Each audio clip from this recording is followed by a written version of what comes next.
This video is going to be probably really short. Sorry about the AC in the background. I've been bulk filming today and I turned off the AC so that there wouldn't be the buzzing in the background, but it is so goddamn hot and Ryan was in his room and he was boiling alive, so I turned it back on and you know, this is just the way it is. We're gonna read out of this real quick before I talk about Golden Kamuy. Alright, Beset. Beset is from Egypt. Beset, often described as lioness demon, is the female counterpart of Bes, but their relationship is unclear. Is she his sister, his consort, his daughter, or his feminine path? Beset is often found in the company of Taweret, Bes's official consort. They all seem to get along and may all be petitioned and venerated together. Beset's image appears on amulets. Artifacts associated with her have been found among papyri containing magic spells. Cool. She is associated with spellwork and rituals involving snakes, possibly snake charming. Well-worn masks of Beset have been uncovered, believed used in shamanic ritual. Sometimes the sentences in this book are not very well written. She resembles a feminine version of Bes, usually appearing naked. Her gender is quite clear. A wooden figure with movable arms found in a tomb beneath the Ramesseum in Thebes depicts Beset holding metal snakes or wands in the form of snakes. Okay, so this video was supposed to come out a long time ago. It's Golden Kamuy. This is volume 7. I don't have the first one.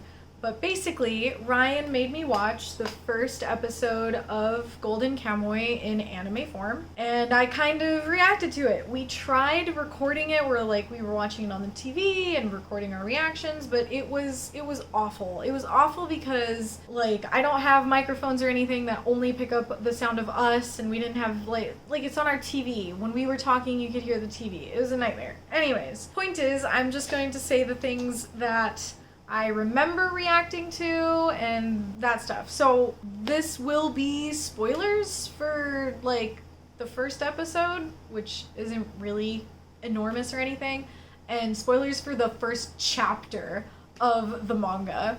Not even the volume, just a chapter. So yeah, the first episode of Golden Kamuy in the anime it covers basically just the first and second chapter of the manga, where you learn about Sugimoto, who he was a soldier in the war and he has been given this nickname of Immortal because he has gotten every injury under the sun and somehow is still alive. And in the manga, it's extremely graphic and it's just blood and guts everywhere and it's rough. In the anime, I thought that it had kind of a bit of a scene that was pretty brutal, but also something I commented on immediately was how Sugimoto didn't look as terrifying, he didn't look as scary in the anime, and Ryan said something like, well, this is when he was younger, and I didn't understand what he meant up until the anime moves along and then you see Sugimoto indeed aged. And I couldn't remember if in the manga they had depicted him younger, without the long hair in the army or not. They probably did. Because the manga is black and white, everything kind of looks a little gloomy, I guess, or it adds to the gory kind of horror-esque-ness of Golden Kamuy. But yeah, and then the voice, that was something. So when you read a manga, you obviously don't hear their voice. And in the anime, when Sugimoto was talking at first, at the very beginning, when I said that he didn't seem as scary, his voice also did not sound the same. His voice sounded almost, I don't know, young boy-ish, I guess. So I also commented on that, and then of course the anime moves on and his voice actually does get lower, so it's oh, alright.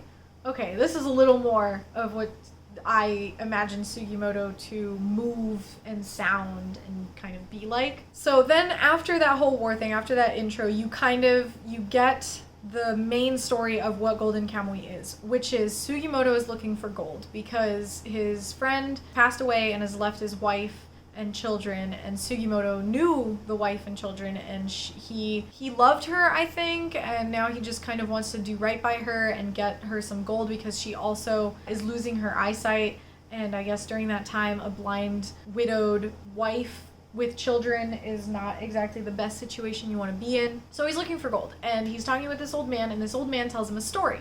A story about how there used to be a lot of gold in these mountains, but what do they call them? Ainu. Okay, that's it. Thank goodness it's written on the back. So the Ainu collected all the gold, and I guess it was, gosh, I don't even really remember. Was it that the gold was taken from them? Because they gathered all of it, they had all this gold, and then the gold was taken from them by a bunch of bandits? In a fire. It was taken in a fire? They had lit the town on fire. Right, okay, but who took it? The bandits or the army, the military? Thought that someone from the village had caused it. What? That makes no sense. Yeah, they thought they thought they were being attacked originally, from what I remember, but they realized... I should have grabbed the first volume before doing this so that I could just get actual context for this. Point is that the gold was taken, and it ended up where the one person who knew where the gold was hidden, he was in a jail. In a prison that is high security. I guess no one fucking gets out of it. And he enlisted people to kind of help him escape the prison. And to do that, they said, well, you have to tell us where the gold is. And he was like, okay, well, how about I tattoo a map on you? So different prisoners got pieces of the map tattooed onto them. And without all of them together, without all of their tattoos together, you can't figure out where the gold is. And on top of that, the way that the tattoos were put on them is that the only way that you're really going to be able to read it is if you skin them. And you take their skin off and then you stick it together. So really the guy intended for no one to ever discover where his treasure is except for him. For him to get all the prisoners, get their skins, skin them, kill them, skin them, and find his gold again. So that's the premise of Golden Kamuy, or at least like the leading thing. And in the first episode, that's what you get. Then after he talks with the old man like tries to kill him because he's like, I should have never told you that story. Obviously it's immortal Sugimoto, so no way an old man is gonna get the best of him. Then later in the episode, Sugimoto is walking around and he finds the corpse of the old man. He was eaten by a bear. Now this bear comes back around, and something that happens a lot in Golden Kamuy is nature. It's hunting wild animals, gathering plants. Like there's a lot of that like Japanese hunter-gatherer culture in this because the Ainu are kind of like that. So I was really excited to see this bear because in the books or in the mangas, they are very scary and they're huge and they're beautifully drawn. And in the manga or in the anime,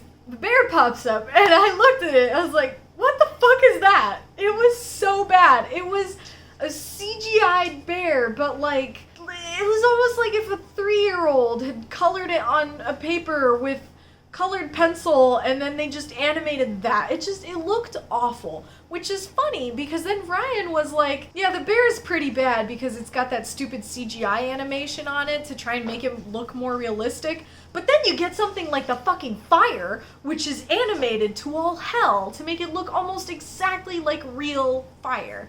And it's true, like it was weird how the animations would vary so much, how it could look so good in one thing and then so fucking shitty in another.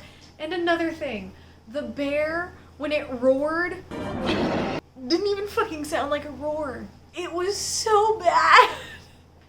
It sounded like a weird grumble. Oh my gosh. And I think I got confused as well when I was watching it because they kill one bear and then I was like, oh, well that was easy. I remember that like Sugimoto ends up having to like, he's getting charged by the bear. Like it looked too easy and I was like, well that's weird. Like in the manga it wasn't like that. And then Ryan was like leading me astray. He's like, oh really, it wasn't like that? Yeah, oh, I can't believe it wasn't like that. And then it continued, there's another bear. There's 2 bears. So a theme that does come up in Golden Kamuy is man-eating animals. And so Asirpa, the little girl who is Ainu, who she knows everything about hunting and gathering, she refuses to eat the meat of any man-eating animal, which I thought was interesting because I guess it's like because a bear eats a man, it makes him evil. And, you know, I get the idea behind it, but human is just another source of food for animals. I don't see why that would be such a big deal, but that's something also in the manga that I'm just like, I don't really understand how eating man makes them that evil. They're just eating whatever's available. I think that's it, really. Cause yeah, then the episode ends where basically Sugimoto finds out that Asirpa, her father was involved with the gold, right? In the first episode, he learns about Asirpa and her father. No, he learns that Asirpa got killed because of the taking of the gold. So he tells Asirpa, well, if you help me find the gold, then you can get a cut of it. Actually, you can get all of it. I just need a little bit so that this woman can get surgery and go to the United States and whatever. So yeah, that's really it for the first episode. And I was surprised because I was like, that's it? Like, that's all they show in the first episode? Especially since, like, I've been reading the manga and Ryan has been saying, like, my gosh, that's as far as you are right now? Like, the anime moves so much faster. And I was like, well, the fucking anime clearly only covers, like, a chapter at a time, which is insane to me. But it is also a pilot episode and intro, so I guess they don't want to put too much in there. Anywho's, from now on, I will probably sometimes be watching it with Ryan, although right now we're on a Bleach binge, which I don't think Ryan is, like, a huge fan of, but I will continue with the anime and probably just sometimes, like, decide to go on a rant about a certain thing. So these Golden Kamuy videos that I'll be doing will most likely have spoilers in them. So if you don't want any spoilers about it, then you know, I can't really do anything about that. But if you're just interested in learning about the anime without, or the anime and the manga without really watching it or anything, then I'll be doing that. Anyways, that's it. See you next time. Bye.